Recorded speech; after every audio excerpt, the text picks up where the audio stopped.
what was supposed to be a high-stakes diplomatic mission for Vice President J.D. Vance quickly turned into an awkward moment that social media simply couldn't ignore. Vance, along with Special Envoy Steve Witkoff and Jared Kushner, attended the Lake Lucerne Summit in Switzerland on Sunday for peace negotiations involving Iran, Pakistan, and Qatar. The talks were mediated by Pakistan and Qatar and focused on securing a potential peace agreement with Iran. But before any discussions even began, it was Vance's arrival that grabbed attention online. Videos from the summit appeared to show Qatari Prime Minister Sheikh Mohammed bin Abdul Rahman Al Thani walking straight past the vice president. With Vance standing at the front of the receiving line, the Qatari leader instead greeted the Iranian and Pakistani officials with hugs and kisses. The footage then appeared to show Vance reaching out from behind Pakistan's prime minister, extending his hand in an apparent attempt to get Sheikh Mohammed's attention. He seemingly received only a brief acknowledgement before the Qatari leader turned away. The awkward interaction immediately exploded on social media. One user wrote, quote, "He's by far the daftest vice president ever." Another commented, "The world hates us, and rightfully so, because we're Israel's."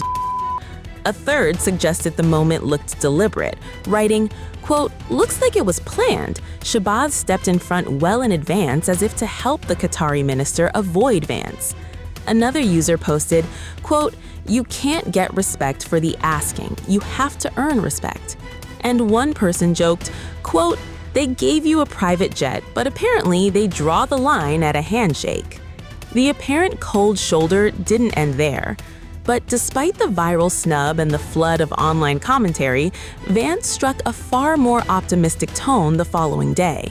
Speaking from Auberberg in Switzerland on Monday, the vice president laid out what he described as key achievements from the first day of negotiations and argued that the summit had produced meaningful progress. Hello, everybody, and good morning to everybody back in the United States. I guess good afternoon to the folks assembled. So look, yesterday was a very, very good day. We made a lot of good progress. We did exactly what we wanted to do, which is accomplish 4 things for the American people. First, we wanted to build a mechanism for keeping the Strait of Hormuz open. It is open. We've seen, of course, gas prices and oil prices come down, millions and millions of barrels of crude and natural gas flowing through the Strait of Hormuz that weren't flowing before. But we also wanted to make sure that we actually set up the coordination mechanism so that we could demine the Straits of Hormuz, so that when there are the conflicts that inevitably come up, we can make sure we work through them rather than that leading to escalation, and that is exactly what we did yesterday. Number 2, we also wanted to build a mechanism, a similar mechanism for deconfliction for the regional ceasefire. As the President of the United States has himself said, sometimes these ceasefires just mean you're shooting a little bit less, but we wanted to make sure that we had the proper coordination set up so that if there is shooting, if Hezbollah fires at Israel or if Israel responds, if there are other conflicts that arise in the region, we're actually talking to each other and figuring out how to stop the shooting, how to make the region safer, our allies and everybody else. We set that up as well. Number 3, and this is probably what we're most excited about as Americans, the Iranians have agreed to invite IAEA inspectors back into their country. That is a major milestone for the American people and the first step in permanently denuclearizing or permanently ending a nuclear weapons program in Iran. And that's exactly what we wanted to do. That's exactly what we asked to happen. We made a lot of great progress on other nuclear talks. And that leads me to the final thing that we wanted to accomplish, which is actually set up the process for the technical negotiations that will follow. Our teams working with the Iranians, the Qataris, and the Pakistanis made great progress yesterday. They will continue to work at the technical level with the teams here in Bergenstock. And then those technical negotiations are going to continue over the weeks and days to come.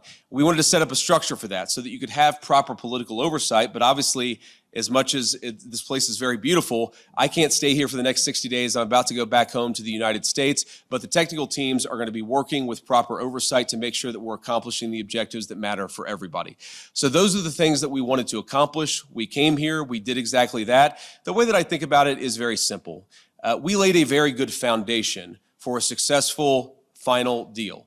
The final deal is the house. We set the foundation. We haven't built the house, but we've laid a successful foundation to get to a good place for the American people. I think it's important for all of us to appreciate how much was done, but honestly, there is still a lot to do as we continue to make progress on the nuclear talks, on the economic talks, as we continue to demine the straits and ensure that that flow of traffic continues to pick back up. A lot of progress, but still some work to do, and we're very committed to doing exactly that. The thing with the Iranians, yes, they did threaten to walk out, or at least there were social media threats that they would walk out, but we were negotiating well past 1 a.m. yesterday, so they didn't walk out, and their technical team is still here in Bergenstock working with our technical team actually as we speak, though I imagine maybe some of them are taking a break to watch this news conference. But look, what we told the Iranians yesterday is when you guys engage in what us millennials might call trash talk, you can't expect the President of the United States not to respond and not to correct the record.